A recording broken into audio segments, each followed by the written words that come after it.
few weeks ago, I finally reopened. Which one am I looking at? I didn't know if anybody would show up, and somehow you guys came back. That meant more than you'll probably ever know. Then something happened that I truly wasn't expecting. I got laid off. My corporate job, the one that paid almost 6 figures, gone. This isn't exactly the video I thought I'd be making,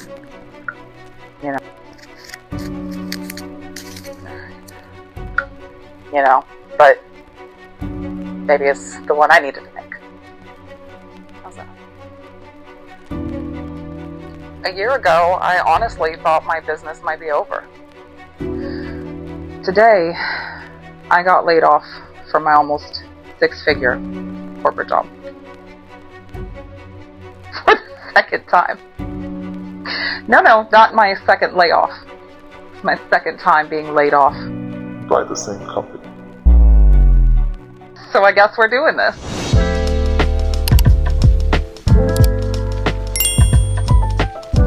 Started junk journaling while I was recovering because I thought it would be therapeutic. I needed an art project that I could do where I didn't have to be good at it.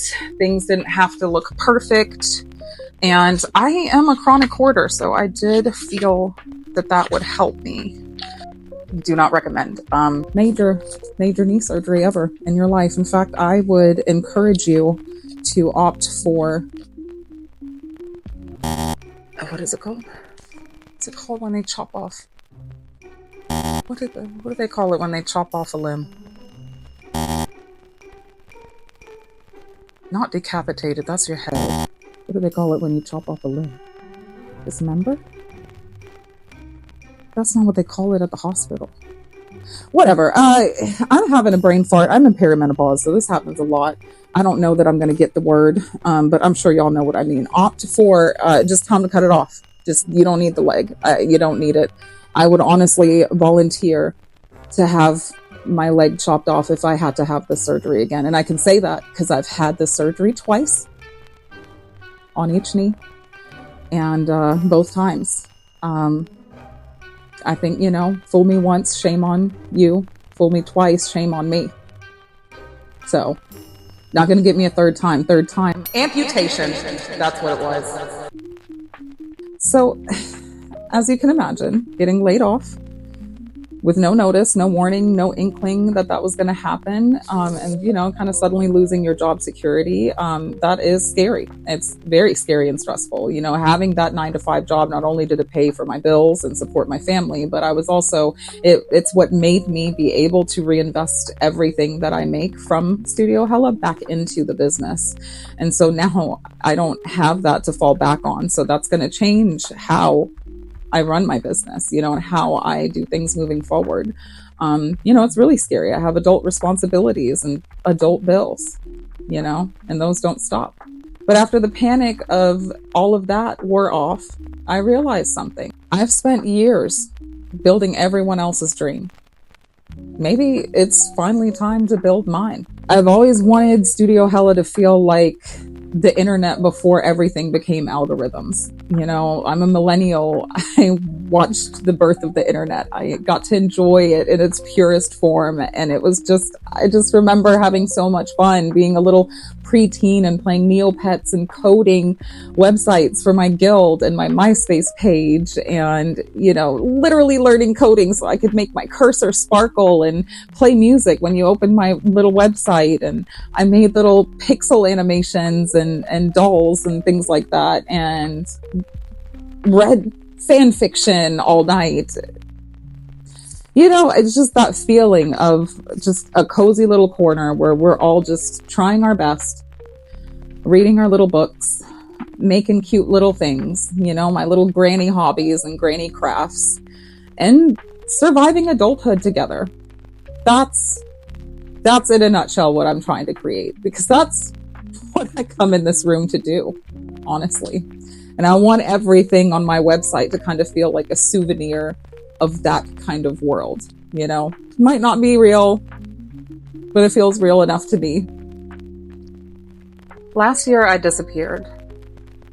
Not because I stopped loving this business, not because I ran out of ideas, honestly, my body quit on me. It just gave up.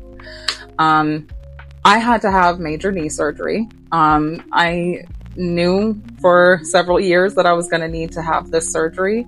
I had basically the same surgery before when I was 23. And it's basically a total knee reconstruction, not a knee replacement. That's actually easier to recover from than what I had done. I had like 5 different knee surgeries all in one to basically reconstruct my knee. I have bad knees. I was born with bad knees. My first one, there was also a violent husband involved. So I had to completely rebuild that knee.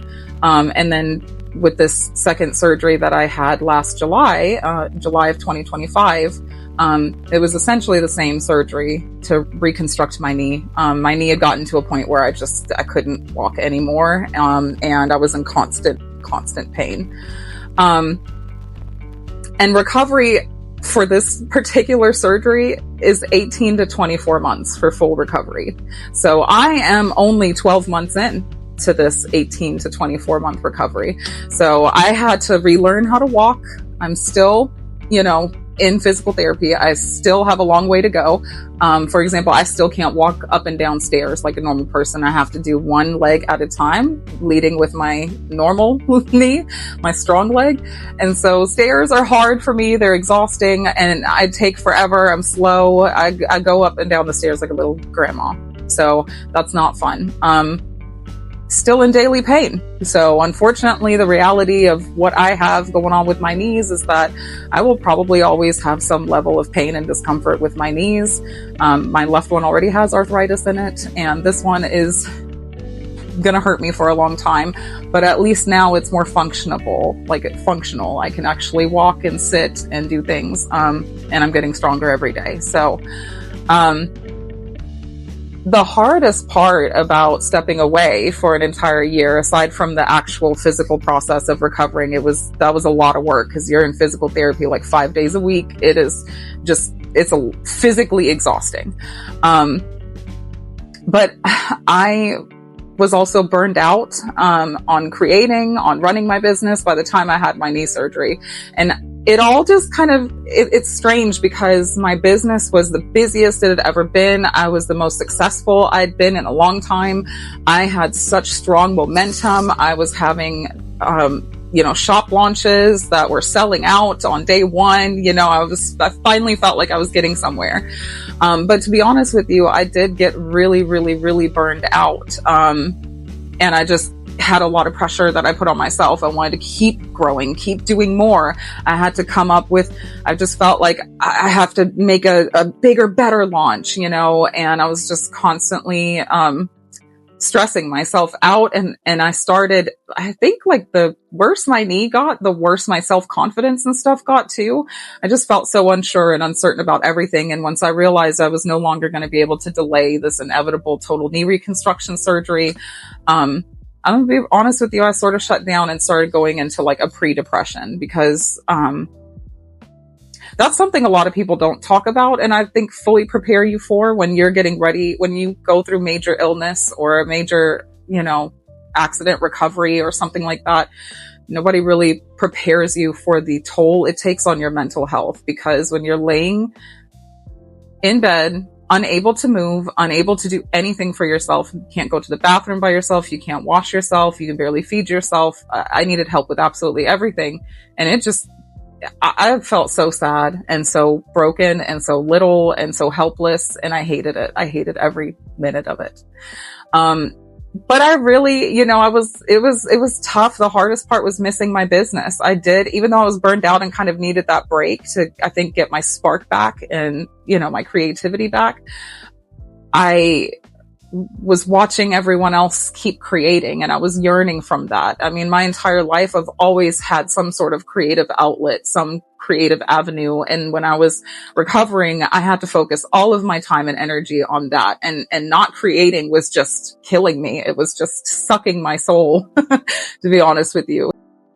And so I missed creating. I missed interacting with my customers. I missed them getting excited. I missed their feedback. I missed launching stuff. I enjoy almost every aspect of running a business. There are some things I hate, like bookkeeping and stuff, because I don't like math, and I don't like numbers, and I don't like taxes and none of that. I don't like that stuff.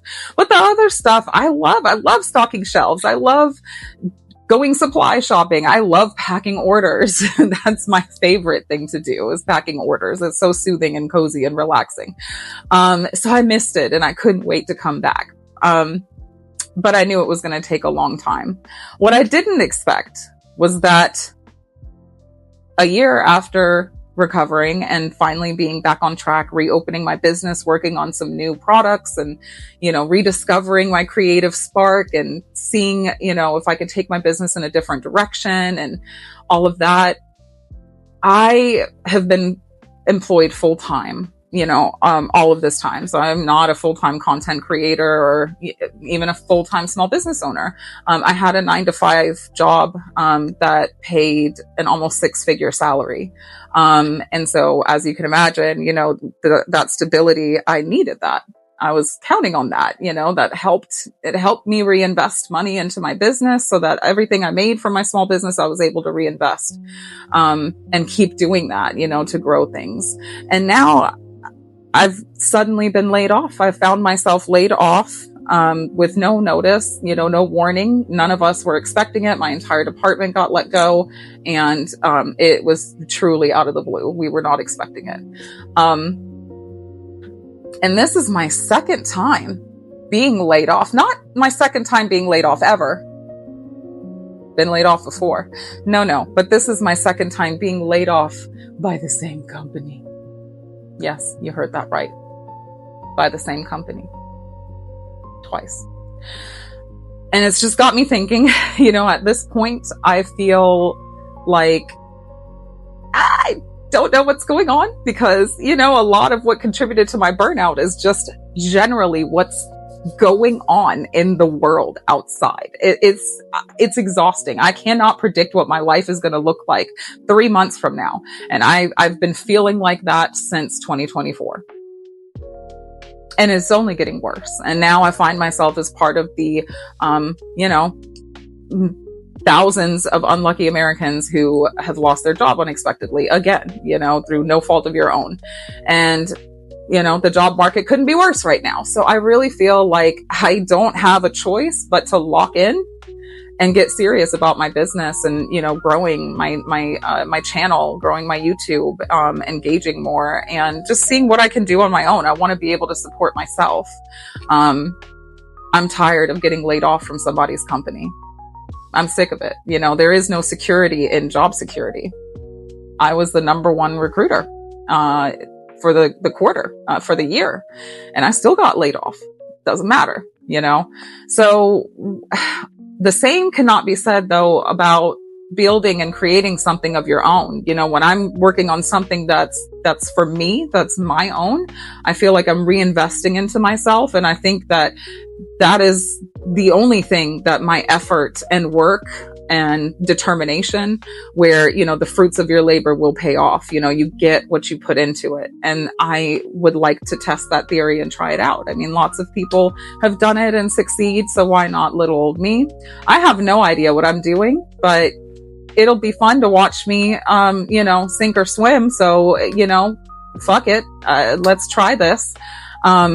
You're welcome along on this journey, and to watch me, like I said, sink or swim, pass or fail. I don't know how this is about to go, but I don't know what else to do. So here's the plan. I'm documenting everything.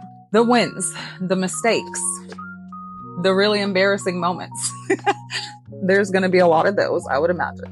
I trip every day.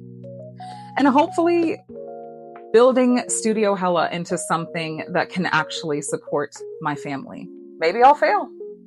Honestly, that's part of the story too. I don't know what's going to happen, but I know that I'd rather spend the next year trying than spend the next 20 years wondering if I could have. Let's see if we can build that together.